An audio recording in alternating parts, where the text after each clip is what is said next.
this is the hell I've been living in for 20 years, basically. So even when we've had Democrat presidents, they have done very, very little to stop climate change.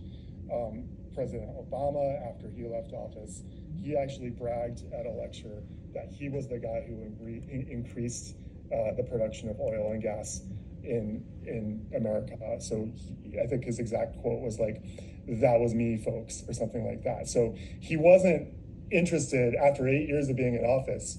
President Obama was not interested in taking credit for doing something about climate change. He was much more eager to take credit for making climate change worse by increasing oil and gas production in the United States. And then President Biden, I would write op-ed after op-ed urging him to declare a climate emergency, and that never happened.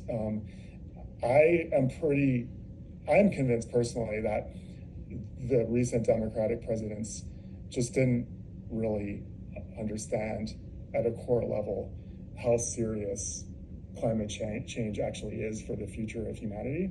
So in other words, they just didn't get it. And maybe it's to put yourself into their shoes. Like I think they're kind of forced to think in terms of the short term.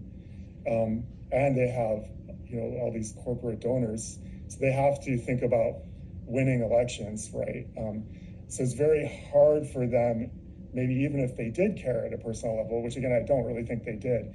But if you were a Democratic president, for example, and you really, really wanted to do something about climate change, it might be, I think you could do more than recent Democratic presidents have done. But I think your hands would be pretty tied in a lot of ways based on the system as it's structured in the United States right now, which is a huge shame. Yeah. So